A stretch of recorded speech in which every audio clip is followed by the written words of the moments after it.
একা সংসার যাদের, তারাই একমাত্র জানে যে শরীর খারাপ হলে সেই পরিবারের মানুষগুলোর কি পরিণতি ঘটে। নমস্কার, আমি মাম্পি। আমার একটা নতুন ব্লগে তোমাদের সবাইকে অনেক স্বাগত, অনেক ভালোবাসা জানিয়ে শুরু করলাম মঙ্গলবারের একটা নতুন ব্লগ। সপ্তাহের আর 5টা দিনের থেকে মঙ্গলবারটা আমার কাজের চাপ একটু বেশিই থাকে, কারণ পুজো দিতে আমার অনেকটা দেরি হয়। তো আজকে যেহেতু সম্পূর্ণ ভেজ, তাই খুব সিম্পল রান্নাবান্না করব। ভেজ ডাল, আর এর সাথে রয়েছে উচ্ছে ভাজা আর পনির দিয়ে পটল আলুর তরকারি। পটল আলুর তরকারি আবার নিরামিষের দিনে খুব বেশি হয়, আমি সোয়াবিন দিয়েও রান্না করি, কিন্তু আজ যেহেতু ফ্রিজে পনির ছিল তাই পনির দিয়েই পটল আলুর তরকারিটা রান্না করব। মেয়ে কিন্তু একদমই পনির খেতে ভালোবাসে না, তাই ওর জন্য একটু আলু সিদ্ধ দেবো। জানো তো, অনেকেই এখন দেখছি এই ঘরে রান্না বান্না, ঘর গোছানো, কাপড় কাচা, বাসন মাজার ভিডিওগুলো সোশ্যাল মিডিয়া আপলোড করে বলে অনেকেই কটু কথার সম্মুখীন হতে হয়। তো তাদেরকেই বলি, একটা হাউসওয়াইফের পক্ষে কখনোই রোজ রোজ আউটডোর শ্যুট করা কখনোই সম্ভব হয়ে ওঠে না।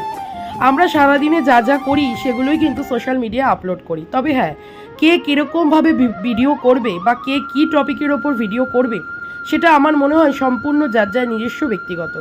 তাই দয়া করে কাউকে নেগেটিভ কমেন্ট করার আগে আমার মনে হয় 10 বার ভাবা উচিত, কারণ সেই ভিডিওটার পিছনে থাকে তা সেই ক্রিয়েটারের অক্লান্ত পরিশ্রম। অবস্থা দেখো, আমি বেরোচ্ছি বলে দেখো দেখো কি হলো। আবার আবার আবার এই যে যাও ঘরে, যাও ঘরে ঘরে ঘরে ঘরে ঘরে যাও, মা বকবে কিন্তু, মা বকবে। যাও যাও যাও যাও যাও, ওই যে দেখেছো, কোথাও কেউ বেরোতে পারবে না। এই যাই যাই এই যে যাও যাও, শিগগিরি শিগগিরি শিগগিরি ঘরে যাও, শিগগিরি ঘরে যাও।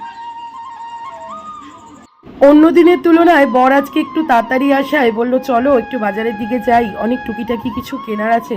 বেশ অনেকদিন হলো একসঙ্গে কোথাও বেরোয়নি, তো ভাবলাম চলো রাতের রান্না তো কমপ্লিট করাই আছে, একটু ঘুরে আসাই যাক। আর আমাদেরকে রেডি হওয়া দেখে দেখো ডোডোর কি অবস্থা। আমরা বাড়ির কেউ কোথাও গেলে এইভাবে যাওয়ার জন্য বায়না করে, বারবার দেখো কিভাবে রিকোয়েস্ট করছে পা ধরে যাতে ওকে একটু ঘুরতে নিয়ে যাই। সত্যি কথা বলতে আমি আর যাই, ওকে বেশিরভাগ ঘুরতে নিয়ে যাই, তাই আমাদের দুজনকে দেখলেই ও এরকম করে। তো এখন ওকে ঘরে ঢুকিয়ে দিয়ে আমরা বেরিয়ে যাব, কারণ মেয়ের অনেক খাতাও শেষ হয়ে গেছে, অনেক কিছু কেনার আছে, কিছুটা বাজারও করব ভাবছি। তো চলো বাজারের দিকে যাওয়া যাক। প্রায় 4 সপ্তাহ পর আমি বরের সঙ্গে বেরোলাম, কারণ রোববার করে এখন আর বেরোনো হয় না, মেয়েকে নিয়েই বর পার্কে যায়। এই সপ্তাহতেও যেমন ভাইজি ছিল তোমরা দেখেইছো। তো এবার বলি সবজির কথা। নিজের হাতে বরাবরই আমি সবজি পছন্দ করে কিনতে ভালোবাসি, আর আমার একটু বেছে নিতে ভীষণ ভালো লাগে। তো এই যে বর বলছিল তোমার ইচ্ছে মতন তুমি বেছে নাও, নিজের হাতে বাজার